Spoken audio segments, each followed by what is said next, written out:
하는 소리예요.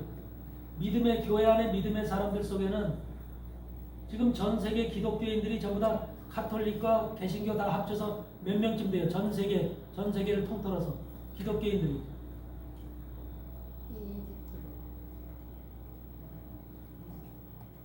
24억쯤 돼요. 24억. 전 세계 기독교인들이 카톨릭과 개신교를 다 합해서 24억의 인구가 기독교 하나님과 예수 그리스도를 믿고 부르짖고 있다고요. 근데 그들 속에 하늘에 거하는 자들이 있고 땅에 거하는 자들로 나눠진다는 거예요. 그러면 여러분들은 당연히 하늘에 거하는 자들이 돼야 되겠죠. 네. 하늘에 거하는 자들이라는 건 우리 심령 속에서 누구를 바라보고 있느냐, 누가 여러분 속에 주인이냐, 여러분 속에 왕으로 존재하는 자가 누구냐, 하나님이냐 사단인 마귀냐. 사단 마귀라는 것은 뭐야? 세상을 원하고 세상의 성공을 원하고 세상의 물질을 원하고 세상의 모든 것들을 원하고 바라는 자들이 우리 심령 속에 있느냐, 존재하고 있느냐, 아니면 나는 세상과는 별개로 오직 하나님 나라의 영광만을 바라보고 하나님의 뜻을 이루고 하나님의 그 나라에 참여하기 위한 그런 모든 꿈과 소망을 가지고 나가느냐. 그래서 우리 안을 다스리는 자가 하나님의 영이냐 아니면 사단의 영이냐, 둘로 나눠진다는 거예요. 둘로.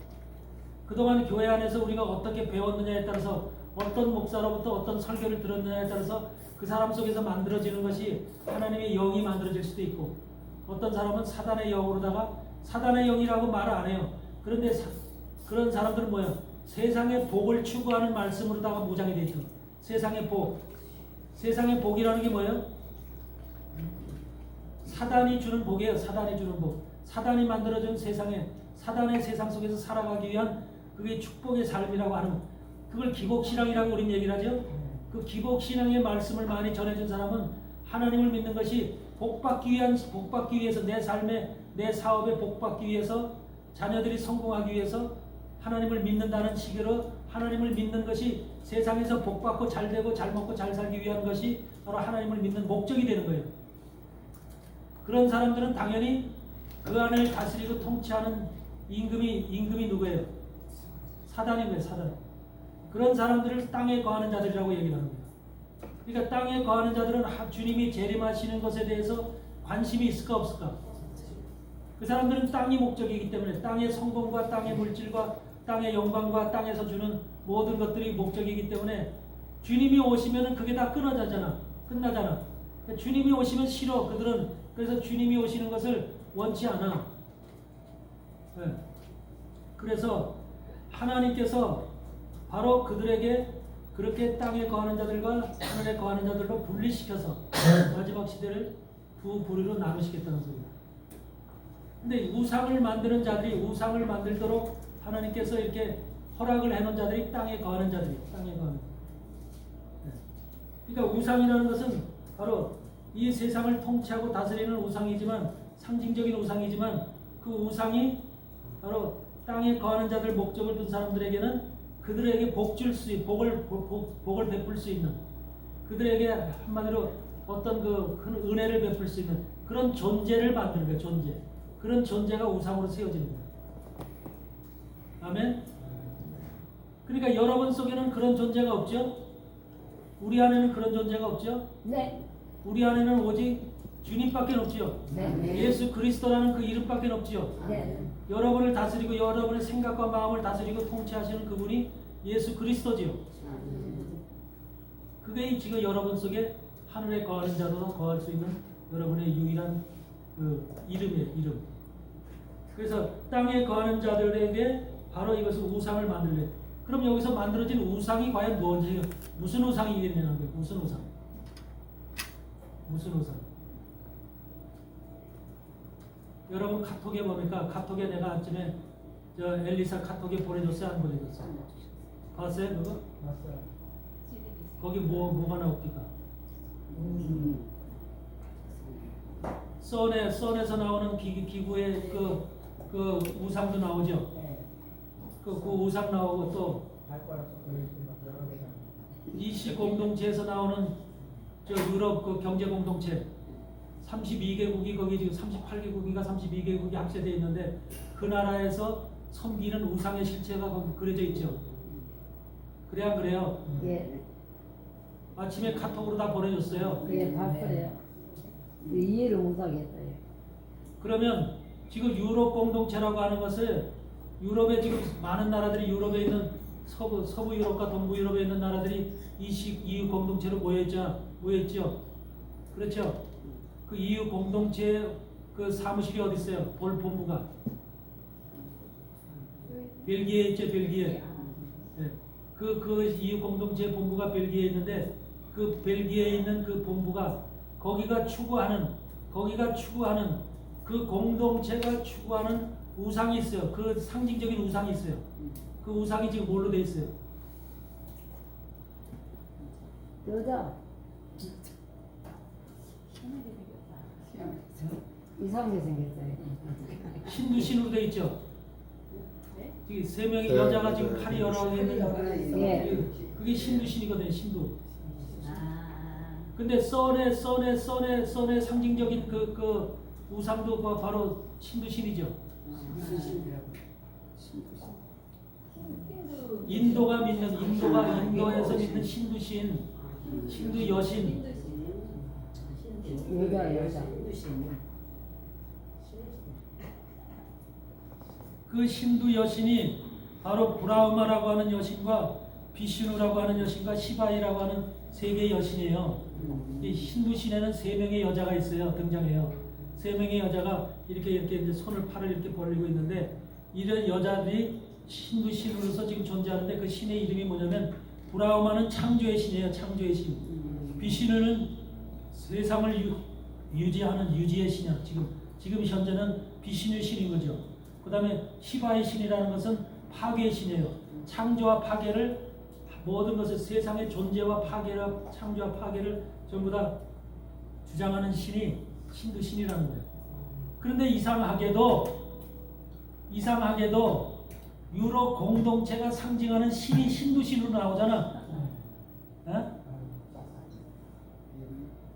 그렇게 발달된 유럽의 문명 공동체가 살아가고 있는 그 나라가 왜 신두신을 섬기냐 말이야. 신두신을 자기네 상징적인 신의 모습으로다가 지금 그걸 그려놓고 있느냐는 거죠. 예? 그리고 썬이라고 하는 썬이라는 기구가 뭐라고 그랬어요? 유럽 입자물리연구소죠. 유럽 입자물리연구소. 프랑스와 스위스 사이에 있는 입자물리연구소지요. 여기 쓰면 안 돼.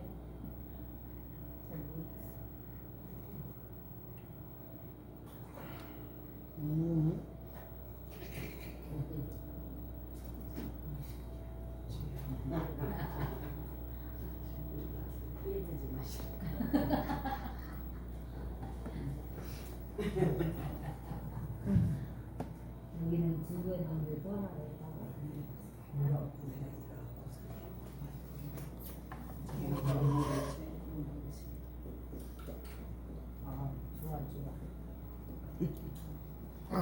이 세른이라고도 하고 썬이라고도 하죠. 이것은 유럽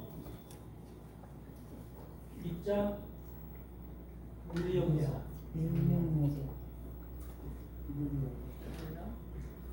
이런 유럽 입자 물리연구소에서는 무슨 일을 하냐면 이게 지금 프랑스하고 스위스하고 국경에 위치하고 있죠. 국경에 위치하고 있어서 이게 지하에 지금 엄청난 과학 기계들이 지금 들어가 있죠. 우리나라도 140명의 우리나라 학자들이 거기서 연구하고 있죠. 유럽 경제인 유럽 경제 공동체. 그런데 이들의 이거 기구들을 상징하는 모든 상징을 하는 우상이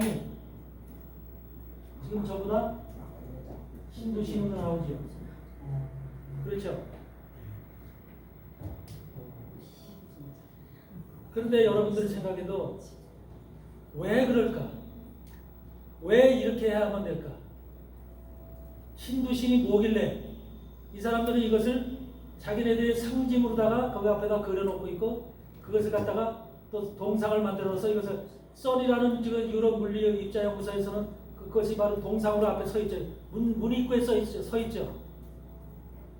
문입구에 딱 서 있어요. 동상으로다가 힌두 신이 이렇게 하고 있어요. 다산을 상징하나요? 그 지구 모양에다가 지구 안에 힌두 신이 이렇게 하고 있다니까요. 그런 것들이 왜 이들은 그런 힌두 신을 우상을 상징하는 힌두 신을 왜 그들 상징적인 그런 것으로다가 생각하면서 그걸 갖다가 그렇게 그려놓고 있을까? 이것을 잘 생각해야 돼요. 바로 우리가 생각하는 앞으로 발생될 우상의 모습을 제대로 우리가 이해를 해야 되는데 우리가 어떤 우상을 만들어 놓고 우리 보고 섬기라고 할 것이냐. 여러분 하늘에 거하는 자들은 우상을 섬겨야 안 섬겨요? 안 상징. 하늘에 거하는 자들에게는 짐승의 피 666도 찍으라고 그래야 안 찍으라고 그래요? 안 찍으라고 그러죠? 네. 하늘에 거하는 자들에게는 이미 이들에게는 사단이 포기를 했습니다. 아멘. 그래서 이들에게는 어떤 짐승의 표를 찍으라는 말 안 해요. 아멘. 근데 땅에 거하는 자들은 짐승의 표를 반드시 받아야 돼요. 아멘. 받으면서 또한 동시에 우상을 만들어야 돼요. 우상. 이들을 하여금 우상을 만들어야 돼요. 이것이 계시록 13장에서 지금 말씀하신 내용입니다. 그런데 이상하게도 이 지금 썰이라고 하는 유럽 이자물리 연구소가 이게 굉장한 기구, 과학 기구인데 전 세계에서 내가 볼 때도 한 수천 명의 과학자들이 모여서 연구하는 기구예요. 이거는 창조 원리와 하나님의 창조 원리와 파괴, 우주의 창조와 파괴에 대해서 연구하는 기구예요.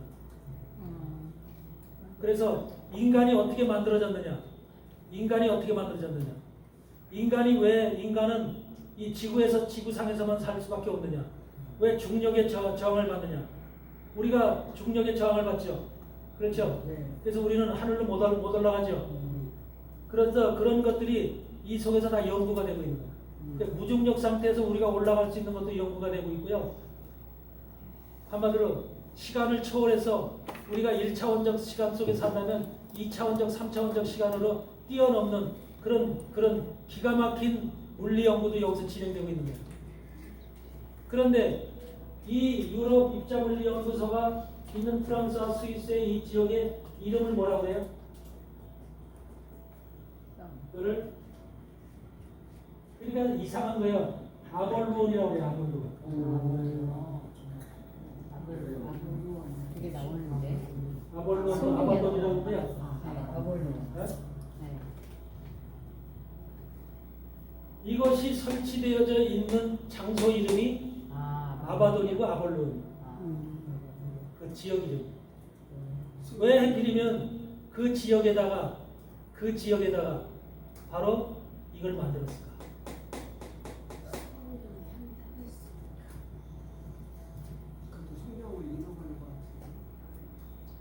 그러니까 지금 현대의 이 과학은 성경 속에 있는 내용을 현실로 이루어가는 거예요. 현실로 이루어가는 거예요. 그럼으로 인해서 사람들로 하여금 성경을 믿게끔 하는 건데 그 믿게끔 하는 것이 잘못된 길로 우리를 이끌어가기 위해서 하나님은 우리에게 영으로 우리 역사하시고 말씀하시고 우리 인도하시지 외형적인 것을 보고 우리를 그걸 따라가게 하지 않아. 이런 것을 만들어 놓고 유럽 입자물리소에서 이 아바돈이라는 아볼론이라는 저 지역에다가 저 기구를 만들어 놓고 땅 속에 그게 91km인가 그렇죠? 과학 기계가 91km의 땅 속에 지금 만들어져 있다니까. 어? 상상을 초월하는 과학 기계가 거대한 과학 기계가 그 속에 만들어져 있어. 우리는 도대체 이런 한국에서는 있을 수도 없는 일이죠. 그런 것들이 바로 아볼론이라고 하는 저 지역에 만들어져 있으면서 거기에서는 기괴한 연구들이 다 이루어지고 있어요. 기괴한 연구들. 상상을 초월하는 기괴한 연구들이 이루어지고 있는데 바로 여기에서 그를 대표하는 신이 신부시다.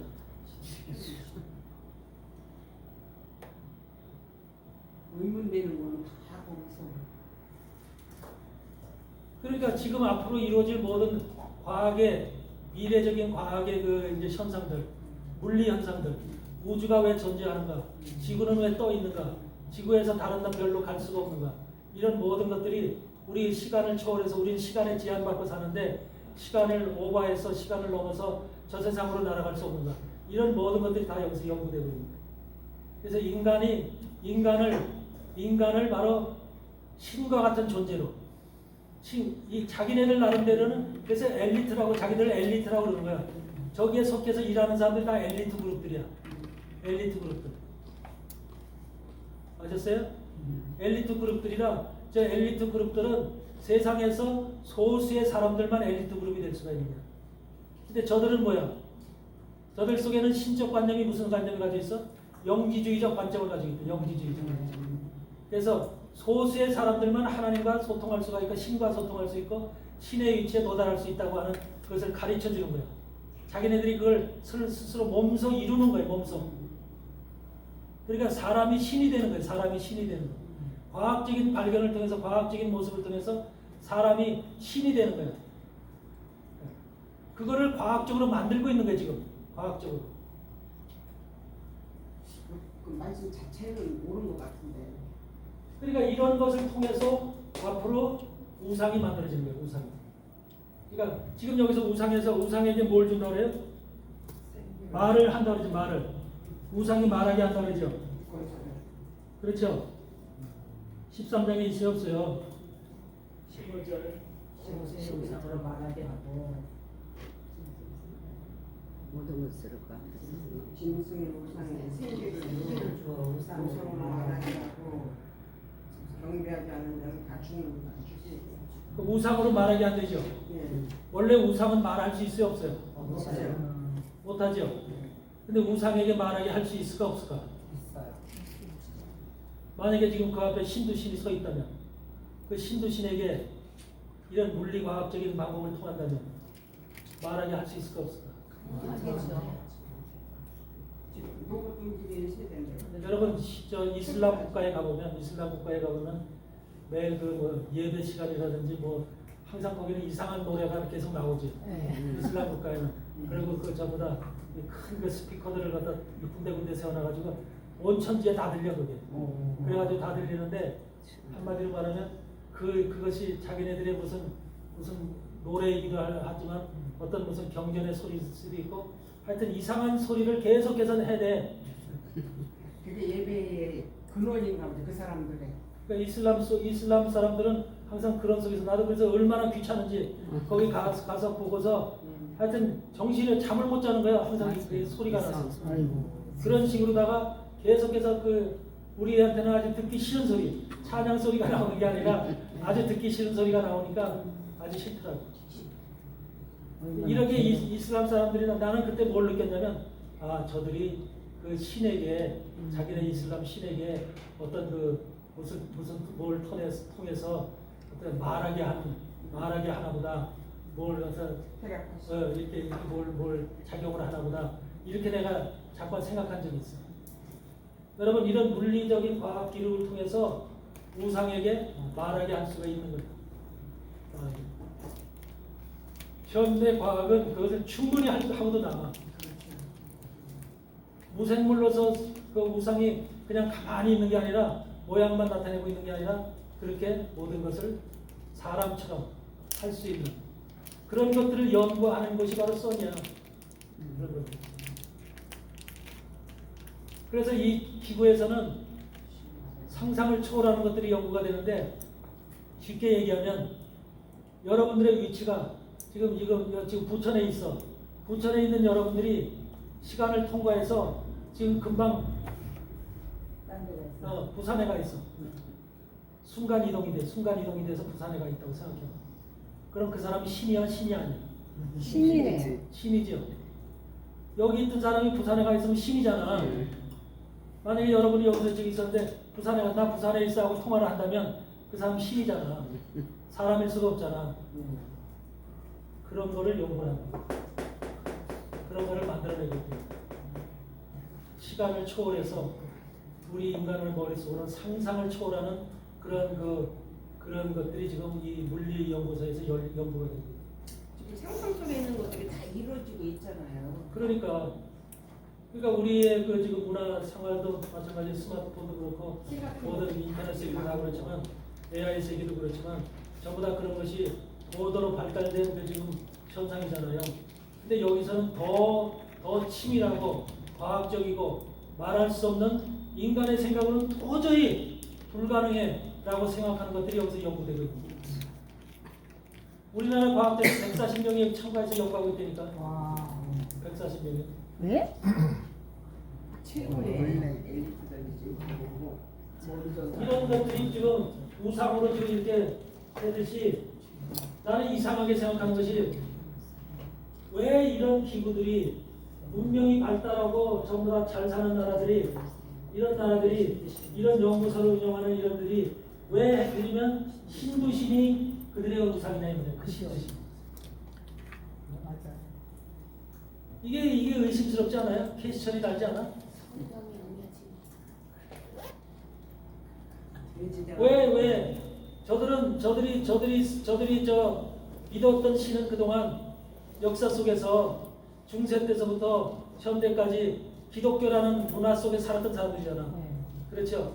유럽에서 기독교가 발달해서 이제 넘어온 거니까. 근데 이 신학도 발달하고 기독교도 발달해서 여기서 전부 다 이스라엘에 있던 모든 것이 복음이 유럽으로 가서 유럽에서 모든 것이 만들어져 가지고서 미국으로 이제 이렇게 간 거잖아요. 이런 데에서 상당히 기독교 문명의 국가들인데 발달돼서 모든 건물들도 다 그렇잖아요. 그런데 왜 기독교 문명의 하나님은 사라지고 예수님은 사라지고 거기다 신두신이 딱 자리 잡고 있는 거야. 이들을 상징하는 모습으로 신두신. 그것도 유럽 공동체가 유럽 경제 공동체라는 이시 연합이 그 신두신을 자기네들의 상징의 그 신으로 다 지금 딱 그려놓고 있거든요. 신두신의 모습으로 그려놓고 있으면서 그 신두신의 모습의 얼굴에는 남자 얼굴이 하나 있죠. 있어요 없어요? 여자가 이렇게 입고 있는데 그 머리 위에는 지금 남자 얼굴이 딱 있잖아요. 그 남자 얼굴은 누구예요?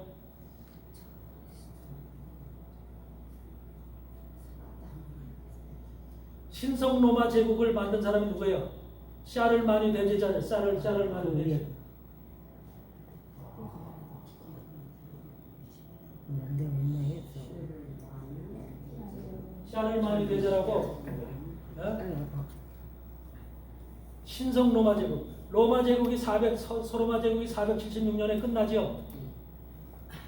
서로마 제국이 476년에 망하는데 그러고 나서 동로마 제국, 지금 터키 이스탄불, 그걸 지금 콘스탄티노플이라고 해서 그 지역에서 이제 동로마 제국이 계속해 이어지고 있죠.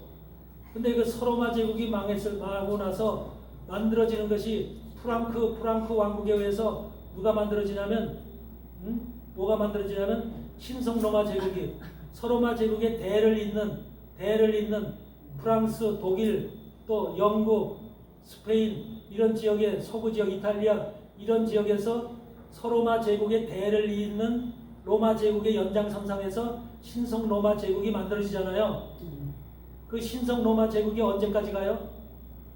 1798년도 나폴레옹의 등장 때까지 가잖아요. 신성 로마 제국이 나폴레옹의 등장 때까지가, 그러니까 유럽은 그냥 단순한 유럽이 아니었던 거예요. 유럽은 영국이나 프랑스나 독일이나 이런 나라들이 그냥 자기네 나라들 이렇게 한 게 아니라 유럽이라고 하는 신성 로마 제국 안에 속해 있는, 그래서 그들은요 결혼할 때도 프랑스 여자가 영국 황실한테 결혼하고 서로 결혼하고 막 그래요. 그래서 그런 관계로다가 유럽은 그렇게 형성되어 있거든요. 근데 지금도 그들은 신성 로마 제국이라고 하는 그 틀 안에 있어요. 그리고 그들이 유럽 공동체가 꿈꾸는 사회가 꿈꾸는 계획이 뭐냐면, 꿈꾸는 나라가 신성 로마 제국의 회복이에요. 회복. 그러니까 로마 제국을 이들은 굉장히 지금 한마디 그리워하고 있는 거예요. 그리워하고 있어요. 로마 제국을.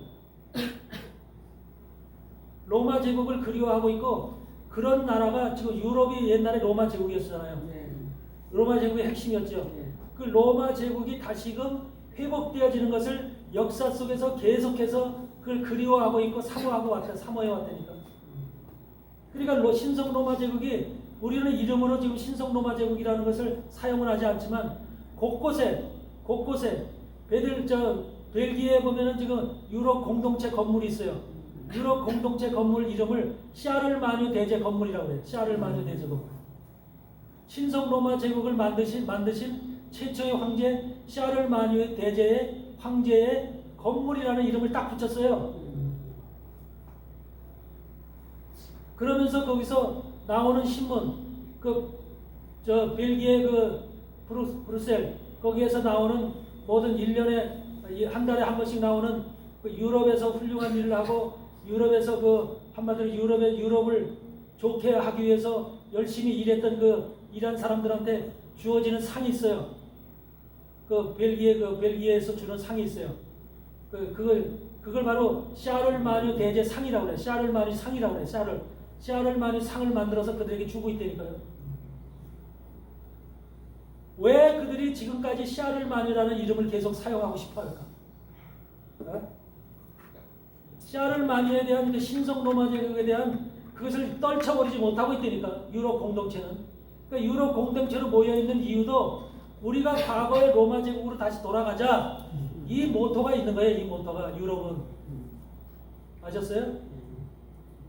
그것이 그들의 백그라운드에 이미 그들이 딱 자리 잡고 있는 거예요. 화려하고 부부한 그런 그래서 이 신성 로마 제국이라고 하는 것이 오늘날도 1798년도 나폴레옹의 등장 시에 이제 이 나폴레옹의 등장과 더불어서 이제 신성 로마 제국이 사실 끝난 것 같은데 지금도 그 이후에 유럽이 계속해서 그 신성 로마 제국의 내용을 계속해서 가지고 가거든요. 그러니까 신성 로마 제국이라는 것이 여러분들 속에 바로 그것이 기억이 돼야 돼요. 유럽 하면은 단순한 유럽이 아니라 신성 로마 제국과 연결되어 있다고 하는 연결점을 항상 생각해야 돼요. 여러분 나폴레옹이 등장하면서 나폴레옹의 등장과 더불어서 카톨릭 세력은 어떻게 돼요? 카톨릭 세력은 한마디로 다운되거든요. 밑으로 내려가거든요. 그래서 그들은 내려가서 더 이상 힘을 발휘할 수가 없어요. 538년서부터 시작됐던 카톨릭의 세력이 1798년도에 멸하면서 교황이 나폴레옹에 의해서 아비뇽 감옥으로 끌려가거든요. 교황이 그렇게 대단한 권세를 누렸던 교황이 감옥살이를 하게 되는 이와 같은 기가 막힌 것이 유럽에서 발생했어요. 교황권이 무너지는. 그 교황권이 무너진 시대에 그러니까 1800년도 여러분 개신교가 1517년에 마틴 루터가 개신교를 프로테스탄트를 만들어냈지만 출발을 했지만 개신교가 활동을 할 수가 없었어요. 카톨릭이 위세에 눌려서. 왜? 카톨릭은 개신교를 멸절시키기 위해서 카톨릭에서 빠져나온 개신교를 갖다가 한마디로 멸절시키기 위해서 만들어낸 기관이 있거든요. 카톨릭에서 1540년에 카톨릭에서 만들어낸 1540년서부터 카톨릭에서는 뭐가 출발하냐면 예수회가 출발하죠. 예수회. 카톨릭 내 예수회가 출발하죠. 이 카톨릭 안에서 예수회가 1540년에 출발하면서 예수회가 만들어진 이유는 뭐냐면 모든 카톨릭을 배신하고 카톨릭을 배도하고 빠져나간 개신교를 완전히 이 땅에서 전멸시키라. 이게 바로 예수회의 목적이죠. 그래서 예수회가 만들어짐과 동시에서 뭐가 만들어져요? 종교 재판이라는 것이 카톨릭 안에서 만들어지죠. 종교 재판. 그래서 종교 재판을 통해서 수많은 복음주의자들, 카톨릭을 빠져나가서 개신교를 만드는 수많은 복음주의자들이 그때 전부 다 붙잡혀서 화형을 당하고 전부 다 죽음을 당하죠. 그때 당시에 그러니까 1798년도 나폴레옹의 등장까지 1517년서부터 거의 한 1600, 1700, 1800 거의 한 300년간 되잖아요. 270, 80년간 되잖아요. 이 시간 동안에 개신교는 활개를 치지 못했어요. 전도도 못했다니까요. 개신교의 전도는 1798년도 나폴레옹의 등장과 더불어서 가톨릭의 위세가 꺾여졌을 때 그때서부터 1800년도서부터 비로소 개신교의 부흥이 이루어지는 거예요. 개신교 부흥이. 그때서부터 개신교의 영성이 생기면서 그때 이제 성령 그 부흥 운동이 일어나기 시작해 나타나면서 미국서부터 이런 데서 전부 다 이제 성령 운동 또 영국도 이런 데서 성령 운동이 생겨서 감리교 장로교 이때에서 부흥이 일어나는 거예요. 이렇기 때문에 성령 운동이라는 것은 개신교의 성령 운동은 1800년도 이후서부터 생긴다. 종말론도 바로 그때 생기는 1800년도 이후에 1830년도쯤 돼서 다비라고 하는 영국의 성공의 신학자가 바로 종말론을 만들어가는 거죠. 종말론을 갖다서 개신교의 최초로 종말론이라는 것을 그 이론을 갖다 발표하는 거죠. 다비라는 사람. 근데 개신교의 종말론도 다비라고 하는 그 신학자가 종말론을 만들 때 그것이 순수한 개신교의 종말론이 아니라는 거. 여러분들이 뭐 믿고 있는 지금 세대주의 종말론 수많은 교회들이 믿고 있죠. 그 세대주의 종말론이 바로 다비에 의해서 만들어진 종말론인데 그 세대주의 종말론이 결과적으로 개신교의 순수한 종말론이 아니라 카톨릭에 의해서 만들어진 종말론을 다비가 갖다가 개신교화시킨 거예요. 개신교화시킨. 아셨어요? 그래서 카톨릭에서는 무슨 종말론이 있었냐면은 아즈카라고 하는 사람에 의해서 아즈카라는 예수의 신부에 의해서 만들어진 과거주의 종말론이 있었고요. 리베라라고 하는 예수의 신부에 의해서 미래주의 종말론이라는 이 아즈카와 리베라라고 하는 두 사람에 의해서 만들어진 과거주의 종말론과 미래주의 종말론이라는 두 가지 종말론이 이미 1590년하고 1610년도에 이미 발표가 됐어요. 카톨릭이 왜 이 과거주의 종말론과 미래주의 종말론을 만들어냈냐면 어거스틴 때서부터 계속해서 짐승은 적그리스도는 교황이다 이렇게 발표를 했거든. 마틴 루터도 마찬가지고 교황이 적그리스도다라고 발표를 하니까 카톨릭 입장에서 얼마나 듣기 싫어 그 소리. 그렇죠. 그러니까 그게 교황은 적그리스도가 아니야 라는 것을 반대 이론을 만들기 위해서 출발한 것이 바로 일부가의 과거주의 종말론과 미래주의 종말론이라고 두 가지 종말론을 저거를 만들어낸 거예요. 그래서 교황은 적그리스도 역할을 한 적이 없어. 이렇게 이제 저 종말론에서 주장하는 거예요. 그래서 그렇게 하기 때문에 과거주의 종말론이라고 하는 것은 바로 로마 시대가 들어오기 전에 예루살렘 성전에다 피 뿌리고 막 그냥 그렇게 한 적이 있었죠. 예루살렘 성전이 파괴되기 직전에 예루살렘이 굉장히 혼돈 속에 있었잖아요. 로마 군사들이 와가지고 막 파괴시키고 막 갖다 돼지 피를 뿌리고 막 그랬었잖아요. 이런 시대를 바로 과거주의라고 얘기를 해요. 그때 시대에 일어났던 현상들을 예루살렘 성전을 파괴했던 그 시대의 현상들을 과거주의 종말론이라고 얘기를 합니다. 미래주의 종말론은 예수님이 오셔서 바로 주님이 이 땅의 마지막 시대에 오셔서 펼쳐갈 세상, 닥치지 않은 미래주의. 근데 그 시간 속에서 과거주의든 미래주의든 교황은 어떤 곳에도 참여하지 않았고 어떤 속에서도 적그리스도 역할을 한 적이 한 번도 없다. 이렇게 발표를 한 것이 바로 아즈카와 리베라의 바로 종말론입니다. 카톨릭 종말론입니다. 근데 저 카톨릭 종말론을 바로 다비가 저거를 찾아내서 저 영국의 도서관에서 찾아내가지고 저것을 갖다가 바로 약간의 변화를 시켜서 저걸 갖다가 개신교의 종말론으로 만들어 놓은 것이 세대주의 종말론입니다. 그러니까 우리가 사실 대부분의 지금 우리 개신교들이 믿는 세대주의 종말론이 사실은 원천이 전부 다 카톨릭 종말론을 갖다가 우리가 배우는 거나 마찬가지예요. 이해되세요? 그러니까 종말론에 대해서 제대로 이해를 하셔야 돼. 카톨릭은 무엇이에요? 예수를 만든 것도 개신교를 망하게 하기 위해서, 멸하기 위해서 만든 거거든요. 그래서 개신교가 멸하는 것이 카톨릭의 소원이야. 이 지구상의 교회는 자기들 혼자야. 카톨릭 혼자. 하나님이 베드로의 후신이라고 해서 베드로. 교황은 베드로의 후대, 베드로가 일대 교황이라고 하잖아. 네. 베드로의 일대 교황이라고 하는데 베드로가 일대 교황이라고 하는 이것을 거기서는 아주 철저하게 주장을 하고 있거든.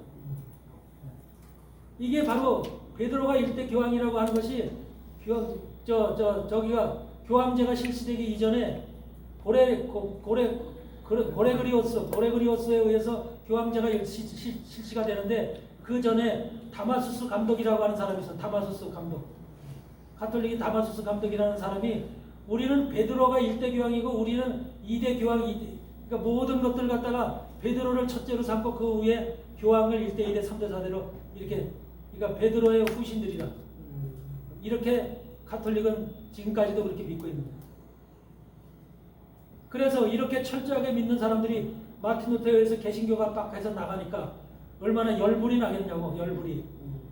그러니까 예수회를 만들어서 예수회가 바로 개신교를 폭파시키기 위한 그런 기구로다가, 근데 예수회가 지금까지 살아서 역사하잖아. 지금까지 등장해서 지금까지 개신교 부수는 일에 선두에 서서 모든 세계에 지금 개신교를 부수는 일에는 예수의 신부들이 참가하고 있다. 예수의 신부. 심지어는 예수의 신부들이 우리 개혁 성경의 개혁 개정 성경을 개혁하는데 성경 개혁에도 참여하고 있다니까. 예수의 신부들이. 이런 것들이 교회사 속에서 우리가 알아야 될 것이거든.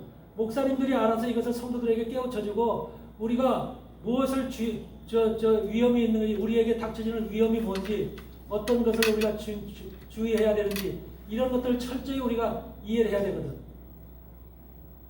그러니까 개신교는요 250년에서 70년간 그 나폴레옹의 등장 전까지 꼼짝없이 그냥 쥐지근 듯이 있었어요.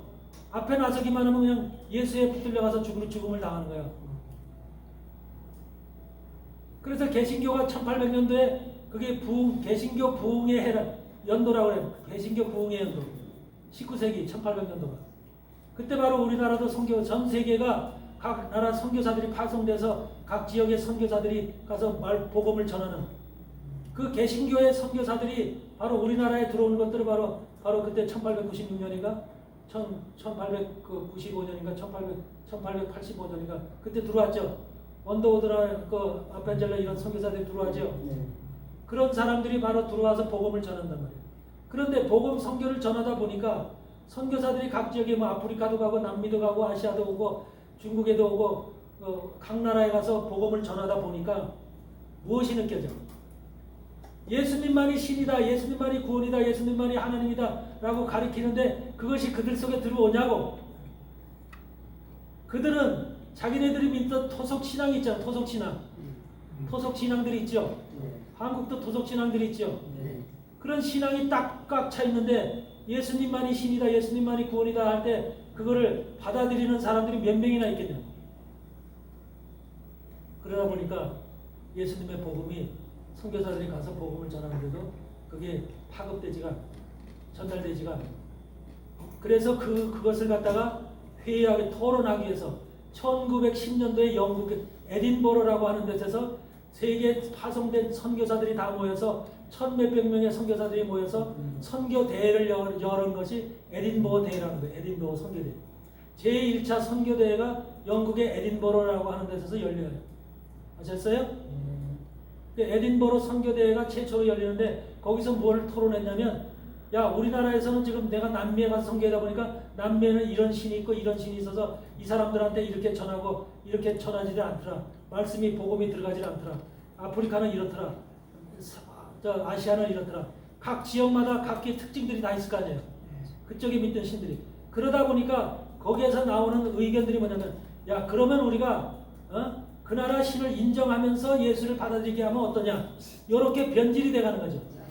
그 나라 신을 받아들이면서 그 나라 신을 인정하면서 예수를 받아들이게 하면은 되지 않을까.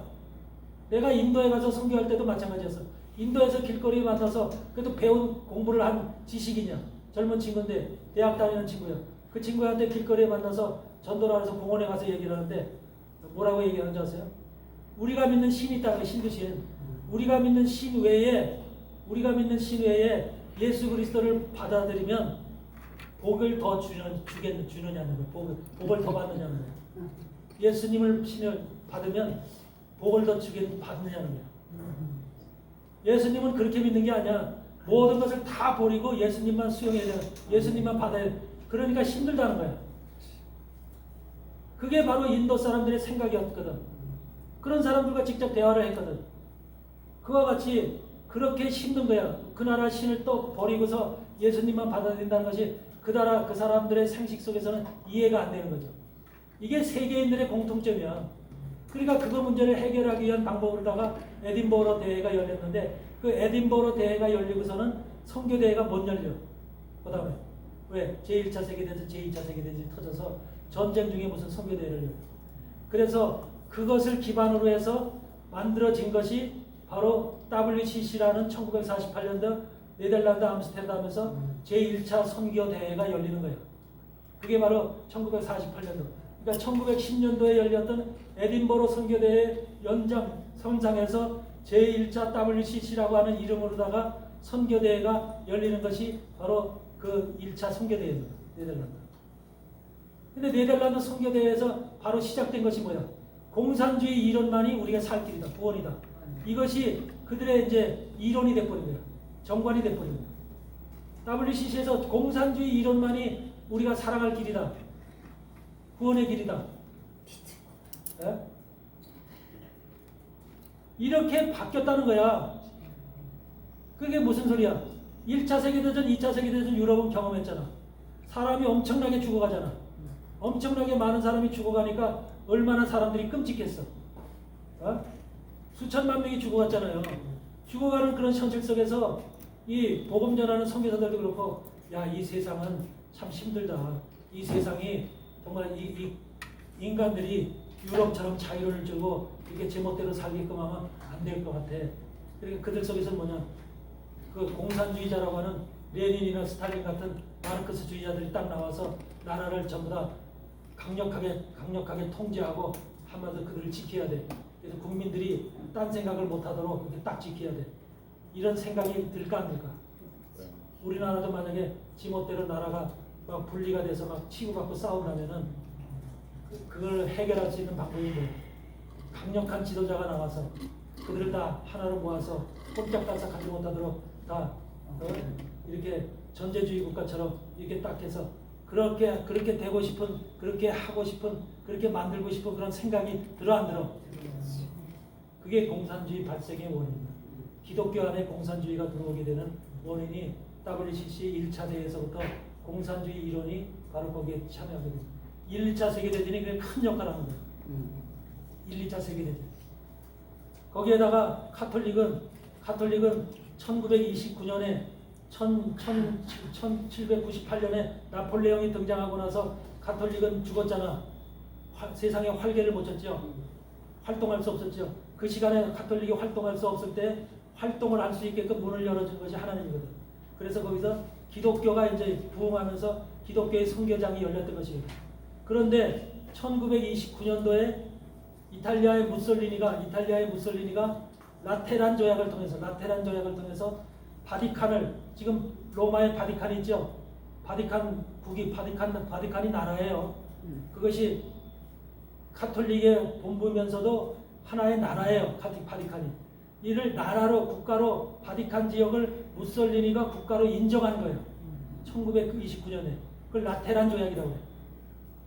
그래서 무솔리니라고 하는 이탈리아 그 독재자가 바로 그것을 갖다, 무솔리니가 누구하고 비슷한 사람이야? 히틀러하고 비슷한 사람이잖아. 히틀러하고 짝을 맞춰서 이렇게 했던 사람이잖아. 그렇기 때문에 그 사상 속에 바로 저기를 바티칸을 국가로 인정해 준 거예요. 국가로 인정해 주니까 이제 세계 모든 나라의 바티칸이 그때서부터 죽었던 카톨릭 세력이, 교황이 죽었던 세력이 다시 회복이 된 거예요. 바티칸이라는 국가로 인정을 받으니까 나라가 된 거지. 그러니까 교황은 교회의 황제이면서 뭐예요? 교회의 황제니까 전 세계 교회 카톨릭 인구가 뭐예요? 지금 한 11억, 12억 된다고 치면은 그 11억, 12억의 황제잖아. 그러니까 교회의 황제이면서 국가의 황제, 두 가지 황제의 노릇을 겸하고 있는 것이 지금 카톨릭의 교황인 거예요.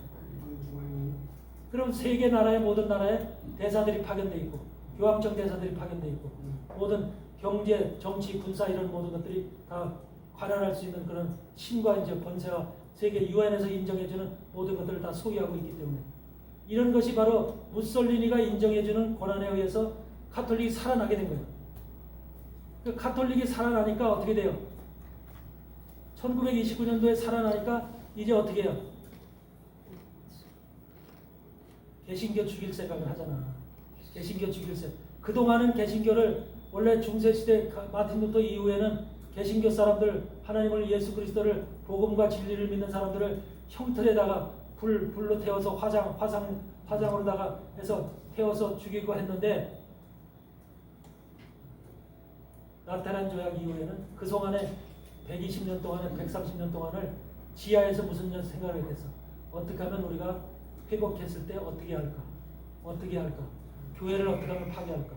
옛날에는 힘으로 무기로다가 강력하게 우리에게 두려움을 줘서 그렇게 꼼짝달싹 못하게 했다면 이제는 우리를 외형적인 모습으로 우리를 데려다가 뭐 불을 태워서 죽인다든지 형틀에다 죽인다든지 이런 두려움을 줘서 죽인다 이런 거 카톨릭에서 그런 거 안 하잖아.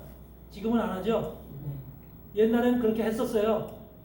근데 지금은 안 해요. 어떻게 지금은 보이지 않는 곳에서 말씀으로 보이지 않는 곳에서 카톨릭의 세력들이 움직이는 거예요. 움직여서 정신적으로 우리를 세뇌적으로 바꾸는 거예요. 우리의 생각을 바꾸는 거예요. 그게 바로 WCC를 통해서 일하는 그들의 세운 WCC를 본격적으로 배후에서 조정한 그 카톨릭의 의도가 있는 거예요. 그러니까 WCC는 결과적으로 카톨릭의 의도에 의해서 만들어진 기관인데 개신교의 기관인데 그것을 통해서 우리의 사상을 기독교적 사상을 기독교적 믿음을 하나님의 말씀을 변질시킴으로 인해서 우리가 가는 길을 잘못된 길로 인도하는 거예요. 말씀의 길로 진리의 길로 생명의 길로 인도해가는 그런 기독교가 아니라 잘못된 길로 인도해서 전부 다 하나님의 개신교를 믿는 사람들 다 죽이게끔 만드는 거예요. 그러면서 너희도 이제는 개신교가 아니라 카톨릭으로 돌아와라. 백투 카톨릭으로 해서 다시 카톨릭으로 돌아와라. 이렇게 모든 것을 연합체로 구성해서 WCCWEA라는 기관을 통해서 카톨릭으로 회귀시키는 이것을 지금 본격적으로 하는 것이 내부적으로 힘으로 두려움으로 영향을 줘서 하는 게 아니라 보이지 않는 곳에서 그런 힘으로 지금 역사하는 것이 바로 개신교에서 역사하는 WCCWEA의 모습인 거예요. 그러니까 그 사실 그 뒤에는 수많은 카톨릭의 힘이 작용하고 있는 거예요. 카톨릭의 힘과 카톨릭의 돈과 카톨릭의 그 예수의 힘과 이런 것들이 작용하고 있는 거죠. 이런 것들이 여러분들 속에 이해가 되면은 지금 교회가 어떻게 운영되고 있는지, 교회가 지금 누구 힘에 의해서 이끌려가고 있는지, 여러분들이 그것에 아무 생각 없이 이끌려가면은 결국은 카톨릭 화대부만 생각과 정신과 모든 이 하나님에 대한 말씀의 이론들이 다 바뀌어져 버려요. 이런 것을 여러분들이 목사님들이 먼저 알고 깨달아서 성도들을 바른 길로 인도해야 될 필요가 있는데 그래서 깨어 있어라. 워치아웃해라. 깨어 있으라는 것이 영적으로 깨어 있으라는 얘기하는 게 아니에요.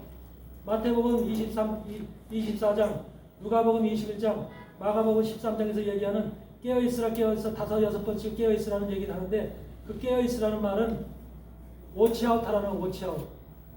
바깥 세상이 돌아가는 모습을 살피라는 거예요. 나를 중심으로 해서 교회 바깥 세상을 살피라는 교회 바깥 세상. 거기에는 카톨릭도 들어가고 세상에 WCC 들어가고 교회가 지금 어떻게 움직이는가. 세상의 정치, 경제, 군사의 모습은 어떻게 움직이고 있는가. 이런 세상에 돌아가는 모습을 살펴야 그것을 알아야 내가 주님이 오실 때를 준비할 수 있고 그걸 레디할 수 있다는 거예요. 영적인 준비가 된다는 거예요. 외적으로 돌아가는 모습을 모르는데 어떻게 내가 준비할 수 있겠느냐는 거예요. 그렇죠? 우리가 외형적으로 돌아가는 모습들을 보면은 지금 이런 세상이 이렇게 돌아가니까 우리가 주님이 때가 가까이 왔나 보다. 이렇게 되면 우리가 한 번이라도 말씀을 더 보게 되지요. 더 보게 되고 기도하게 되고 묵상하게 되고 그러죠. 근데 그런 것이 없어. 세상이 몰라. 그냥 돌아가는 나 밥만 먹고 살면 돼. 내가 건강하면 되지. 내 사업만 잘 이런 생각에 붙여서 살면은 세상이 이렇게 돌아가든 저렇게 상관 안 하잖아. 그렇게 되면은 만약에 주님이 도둑같이 오신다 그랬는데 어느 날 어느 시에 올지 모르는데 그렇게 오는 주님을 우리는 어떻게 맞이하고 준비할 거냐. 이런 것이 원래 깨어있으라고 하는 하나님이 그 깨어있으라는 그 말씀들을 왜 하시냐면 바로 그렇기 때문에 세상 정치가 어떻게 돌아가는지, 경제가 어떻게 돌아가는지, 군사가 어떻게 돌아가는지, 또 세상의 환경은 어떻게 돌아가는지 이런 것들을 전부 다 우리가 알고 있어야 되는 거예요. 그래서 주님의 때가 되면 지진도 화산도 이런 것들이 많이 생긴다 그러죠. 그래서 안 그래서 지금 지진이 지금 인도네시아도 지금 어젠가 그젠가 7.7 생겼죠. 쓰나미도 왔죠. 거기다 그 지진으로 인해서 또 저 콜롬비아도 지진이 7.2인가 왔죠. 거기에다 일본도 같이 움직였다고 그래요. 같이 구마모토인가 거기에서도 같이 움직였다고. 이런 것들을 보면은 지금 이 세면 사방에서 지진이 나타나는, 앞으로 아마 더 나타날 겁니다. 지진이 나타나고 세상이 땅이 움직이면서 이런 것들이 지금 불안하고 태풍도 지금 사방 태풍이 계속 생겨. 계속 괌 쪽에서 태풍이 계속 생겨서 지금 계속 올라와. 그렇죠? 그러면서 지금 비를 뿌리고 있는데, 그러면서 세상을 지금 중국이라든지 이런 데는 지금 엄청나게 지금 파괴가 많이 됐죠. 태풍으로 인해서. 이런 것이 지금 세상 속에서 각 지역에서 벌어지고 있는 것이 현상. 화산이 터질지 모르고 정말 지진이 날지 모르고 이런 모든 것들이 지금 환경과 모든 것들이 이럴 때일수록 우리는 주님이 말씀하신 대로 주님의 이런 사건들이 징조들이 나타나는 것을 보니까 주님이 올 때가 심히 가깝구나. 이런 것을 깨달을 때 우리가 말씀을 읽고 말씀을 놓고 기도하고 해야 되잖아요. 영적인 준비는 비레디라고 그래. 빌레디. 내가 준비해야 된다. 영적인 준비는 빌레디라고 그래. 세상적인 깨어있으라는 것은 워치아웃. 바깥을 살피라는 거야. 바깥을 살피라고. 그게 바로 의미가 달라. 여러분들 이와 같이 지금 세상은 불안하게 움직이고 있는데 우리가 만약에 그런 것을 생각지 않고 지금 살아간다면 어떻게 되겠냐. 하나님 안에서 우리는 정말로 깨어서 이런 모든 것들이 지금 움직이는, 그래서 저는 이런 현상들을 볼 때 이들이 왜 힌두 신을 자기네들 상징적인 신으로다가 이렇게 그려놨을까? 해놨을까? 상징 마크로다. 여기에 굉장한 의미가 있다는 거죠. 그걸 단순한 우리가 상징의 마크로다 보면 안 되고, 이들이 왜 이런 정말로 최상층을 다루는 최고급 과학기술 단체인데, 과학기술 기구인데, 그러면서 세계에서 제일 잘 사는 유로 공동체라고 하는, 경제 공동체라고 하는 이 연합체가 왜 힌두 신을 기본으로 자기네들의 신을 기본으로다가 그 자기네 상징 마크를 그렇게 딱 해놨을까? 이런 것들이 우연이 아니라는 것을 계속 생각하시기 바랍니다. 그래서 우리는 항상 저런 것이 또 앞으로 어떻게 변화될지, 시간이 있으니까 앞으로 어떻게 변화될지 몰라요. AI 시대니까 어떻게 변화될지 몰라요. 과학이라는 것이 그렇게 무한정으로 지금 발달하고 있는 시대니까 모든 것이 과학으로 인해서 이것이 지금 변화되고 있으니까, 그런 것이 과학이라는 것은 세상적인 삶의 편안과 이런 여러 가지 여건은 좋은 조건을 주지만 우리가 하나님을 대적하는 것이 과학이에요. 창조 이념서부터 하나님이 세상을 다스리고 운영한다고 하는 이런 하나님의 말씀 자체는 과학이 철저하게 부정하고 있는 거예요. 그러니까 우리는 과학 속에 빠지면 안 돼. 과학 속에 빠지면 안 되고 과학을 너무 의지해도 안 돼요. 우리는 전적으로 하나님 말씀만 바라보고 말씀을 의지하고 말씀의 신뢰를 가지고 하나님 쪽 예수 그리스도라는 그 이름을 전적으로 우리가 갈렙과 같이 하나님을 어떻게 쫓았어? 갈렙은 하나님을 어떻게 쫓았어? 온전히 쫓았어. 온전히 쫓았다. 이것이 필요한 거예요. 마지막 때 우리가 하나님을 온전히 쫓는 여러분 되시기 바랍니다. 아멘. 그래서 하나님을 그냥 이리 돌리고 저리 돌리고 쫓을까 말까가 아니라 온전히 쫓는, 내 마음의 모든 것을 다 바쳐서 하나님을 바라보는, 그래야 살 길이 열리는 거야. 그래야 살 길이 열리는 거야. 세상에서도 여러분들 삼성의 회장이, 이재용 회장이 그 회사에서 충성하고 모든 것을 다 바치는 사람을 좋아하지, 일이 들렸다 SK 봤다가 LG 봤다가 왔다 갔다 하는 사람은 좋아하겠어요? 우리 사람도 자기한테 충성하고 자기한테 헌신하는 그런 사람을 찾잖아. 네. 그런 사람을 좋아하잖아. 하나님도 당연한 거죠. 우리가 하나님을 바라보고 예수 그리스도라는 이름, 아까 WC에서 예수 그리스도를 지하라고 그랬죠. 네. 예수 그리스도를 빼라는 거예요. 예수 그리스도를. 예수 그리스도만이 예수만이 구원이 있다는 게 아니야. 모든 세상의 신들이 다 구원이 있다고 가르치는 게 WCC 헌장이야. 이런 세상에 우리가 지금 믿음 생활을 하고 있는 거라니까요. 그러니까 여러분 여간 정신 차려가지고서는 우리가 하나님 말씀 안에 온전히 있을 수가 없어. 오직 하면 내 백성아 거기서 나와 그들의 받을 재앙을 받지 마라. 그들의 죄는 하늘에 사무쳤대. 하늘에 하나님에게 사무쳤대. 그들이 성도들을 이끌고 성도들을 한마디로 속여서 사망의 길로 멸망의 길로 이끌어가는 그런 모습을 볼 때 얼마나 하나님 마음이 아프겠느냐는 거죠. 내 백성이 하나님 마음, 하나님의 백성이 바로 사단에 의해서 끌려가는 그 모습을 볼 때 여러분은 아브라함의 노획물이라고 그랬잖아요. 여러분은 다 아브라함의 노획물이에요. 믿음의 조상 아브라함. 믿음이라는 것은 아브라함서부터 생겼거든요.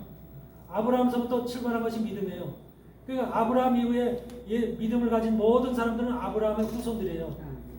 근데 아브라함이 그래서 그걸 사단으로부터 뺏어왔다 그래가지고서 아브라함의 노획물이라고 얘기를 한 거예요. 아브라함의 노획물. 여러분들 전부 다 예전에는 하나님 모를 때, 예수님을 모를 때는 사단에 속해 있던 사람이고 사단의 방법으로 살았고 사단이 원하는 방향으로 살았던 사람들이에요. 그렇죠? 나도 그랬고 여러분도 그랬고. 그러니까 사단에 속했던 사람들이었는데 그걸 갖다 예수 그리스도의 복음을 통해서 믿음을 통해서 우리를 아브라함의 믿음이라고 하는 그 이름을 통해서 우리를 뺏어온 거예요. 그러니까 아브라함의 노획물이라고 하는 거예요. 우리를. 아브라함의 노획물이 됐어요. 근데 아브라함의 노획물 히브리서 7장 4절을 보면 뭐라 그래요? 아브라함의 높은 것을 생각하라 하면서 뭐라 그래? 아브라함의 좋은 것으로 10분의 1을 멜기세덱에게 드렸다 그러죠. 아브라함이 창세기 14장에서 멜기세덱에게 10분의 1 롯의 가족을 구원해 오면서 10분의 1이라는 멜기세덱이 그 노획물 중에서 10분의 1을 드려야 안 드려요? 드리죠. 그 사건 나오죠. 근데 히브리서 7장 4절에서는 가장 좋은 것으로 10분의 1을 드렸더라 그래요. 그러면 좋은 것이 하나님에게 좋은 것이 뭐예요? 하나님에게 좋은 것. 예수님에게 좋은 것이 뭐예요? 10분의 1이라는 믿음의 조상들은요. 아브라함 때부터 아브라함이 이렇게 아브라함이 여기 있었으면 여기서 하나, 둘, 셋, 넷, 다섯, 여섯, 일곱, 여덟, 아홉, 열 이때가 되면 이제 주님이 재림하시는 거예요. 그러면 10개가 있는데 10개가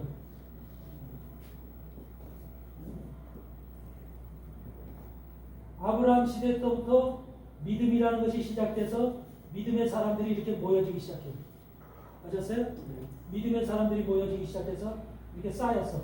한 더미 쌓이고 두 더미 쌓이고 세 더미 쌓이고 여기 모세 때 쌓이고 다윗 때 쌓이고 해서 여기서 다윗 때 쌓이고 또 호세아 때 쌓이고 뭐 말라기 때 쌓이고 다 해서 또 예수님 때 쌓이고 바울 때 쌓이고 뭐 때 쭉 해서 지금 마지막 종말에 우리가 여기서 태어나서 우리가 있는 거예요. 종말에 10번째 더미에 우리가 있는 거예요.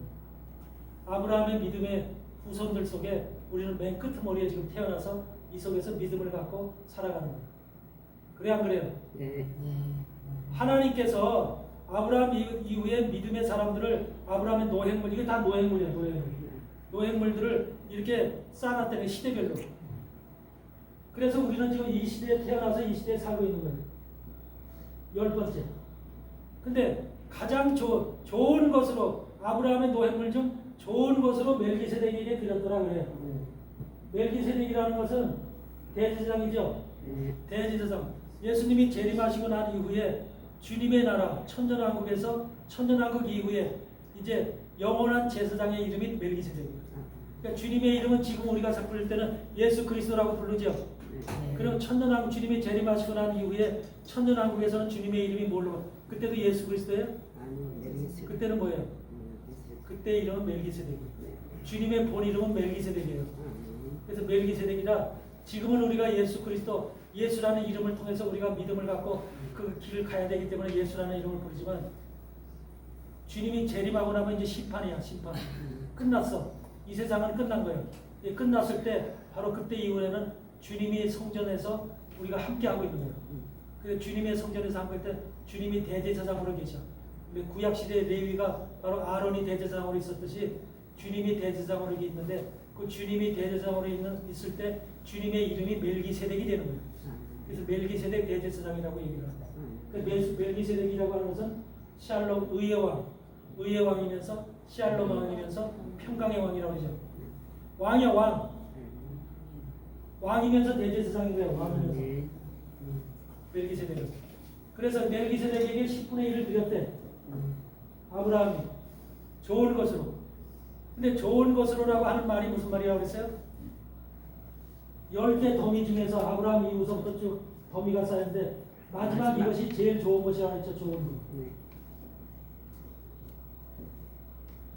하나님은 마지막 시대에 태어나서 하나님의 믿음을 가지고 있는 여러분들을 아브라함 이후의 믿음의 사람들 속에서 최고의 것으로 치는 거예요. 최고의 것을. 가장 좋은 것을. 그래서 여러분을 이 땅에서 마지막 시대에 태어나서 믿음을 가지고 있던 여러분들을 멜기세덱에게 드리겠다는 소리예요. 멜기세덱이라는 대제사장에게 드리겠다는 소리예요. 여러분 멜기세덱이라는 대제사장에게 드리면 살 길이 열릴까 죽을 길이 열릴까? 그렇죠? 영원한 생명이고 영원한 구원이고 영원한 정말로 영광이죠. 이 주님 앞에 드려지는 마지막 시대 사람들이 바로 마지막 태어난 이 사람들. 이것이 진정한 10분의 1의 모습입니다. 10분의 1. 그러니까 마지막 시대에 드려지는 여러분들이 최고의 믿음을 가졌던 사람들 속에서 최고의 것으로 인정받는 거예요. 왜? 마지막 시대는 뭐예요? 이 시대는 주님이 재림하기 위해서 여러분들이 무슨 역할을 해야 돼? 왜 하나님이 최고의 것으로 여길까? 사단과의 결판을 해야 되는 시기입니다. 마지막 심판의 시간은 이 땅의 역사였던 사단과의 결판을 내는 시간이에요. 그래야 안 그래요? 그러니까 하나님이 당연히 이기시지만 사단과의 싸움에서 결판을 내야 되는 시기이기 때문에 그 결판을 내는 싸움에 여러분이 거기에 사명을 갖고 싸우러 나갑니다. 하나님의 군사로 하나님의 군대로 여러분이 싸움에 나가야 된다니까요. 그러니까 역사 속에서 사단의 결판을 싸움을 하는 사람은 이 역사 속에서 없었어 아직까지. 이 사람들만이 마지막 시대 사람들만이 싸움에 나가는 거야. 그렇기 때문에 하나님이 기뻐할 수밖에 없어요. 있어요 없어? 하나님이 기뻐할 수밖에 없죠. 그래 저들이 잘 싸워줘야만 하나님의 승리가 있고 이 땅에서 영원히 사단의 마귀가 바로 한마디로 무적행으로 들어가서 끝이 나는 거야. 그렇죠? 그러니까 마지막 시대 사람들이 10분의 1이 가장 중요한 거예요. 가장 중요한 거. 하나님에게 멜기세덱에게 드려지면 좋은 것이라는 것이 마지막 시대 믿음을 아브라함의 자손들 속에서 마지막 시대 믿음을 가졌던 여러분들을 10분의 1이라고 얘기를 합니다. 10분의 1. 되고 싶어요? 안 되고 싶어요? 10분의 1 되려면 그냥 되는 거 아닌데 뭔가 특별한 것이 있어야 되는데 10분의 1이 되려면 이 10분의 1이 되기 위해서 주님이 마태복음 16장에서 하시는 말씀이 심노하는 자는 빼앗느니라. 그 말씀 있어요 없어요? 있어요.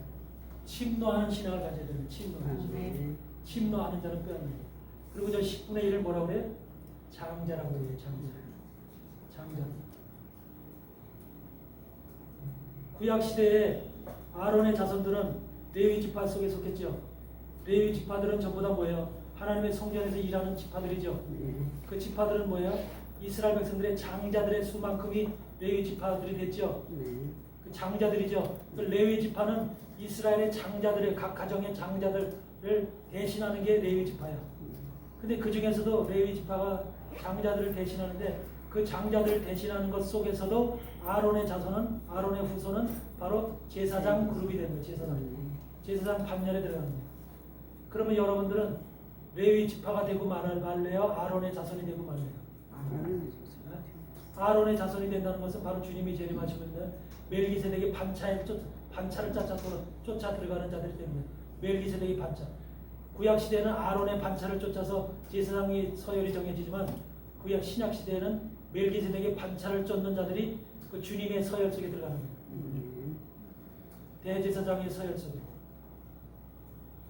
그래서 이런 것들이 여러분들 속에 하나하나 깨달아져서 이런 말씀들이 바로 마지막 시대에 하나님이 찾으시는 사람들이 어떤 사람들입니까? 히브리서 11장 40절 보세요. 히브리서 11장 40절 보세요.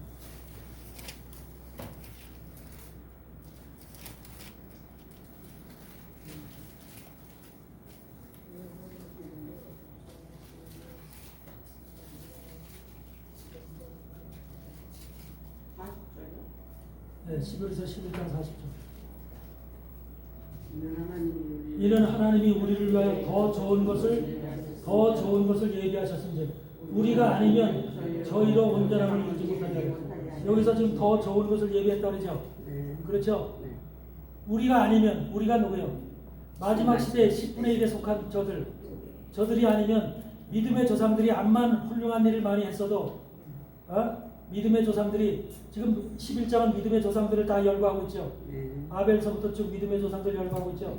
그 사람들이 암만 훌륭한 일을 했어도 믿음으로 살았어도 우리가 아니면 좋은 것, 우리가 아니면 저희로 온전함을 좋은 것을 예비하였은지 우리가 아니면 저희로 온전함을 이루지 못하게 하려 합니다. 다윗이 암만 다윗이 훌륭한 일을 했어도 마지막 시대 10분의 1에 속한 저들이 아니면 구약 시대에 있었던 신약 시대에 있던 바울의 사역이 아무것도 아니라는 거예요. 아무것도 아니라는 거예요. 우리가 아니면 저들이 사역이 무의미하다는 거예요. 결과적으로 지금 무슨 말을 하는 거예요? 우리가 누구예요? 우리가 아니면 믿음의 조상들이 얼마나 대단한 일을 했어요. 삼손, 바락 이런 사람들이 얼마나 대단한 일을 했어요. 그런데 그들이 한 일이 별거 아니라는 거야. 우리가 아니면 그 우리가 바로 여러분이야, 여러분. 아멘? 아멘. 그게 여러분이 돼야 되는 거예요. 아멘. 성경도 이미 우리에 대해서 얘기하고 있는 거예요. 마지막 시대 10분의 1에 대한 사람은 하나님 앞에 드려질 자 10분의 1 장자들에 대해서 이미 얘기하고 있는 거예요. 멜기세덱의 반차를 쫓아 들어갈 저들에 대해서 이미 얘기를 하고 있는 거죠. 이해되세요? 아멘. 더 여러분들 그래서 말씀에 더 깊이 속으로 들어가서 하나님의 뜻이 어떤 것인지를 깨달으시기 바랍니다. 아멘. 아멘. 아멘. 잠깐 쉬었다 하겠습니다.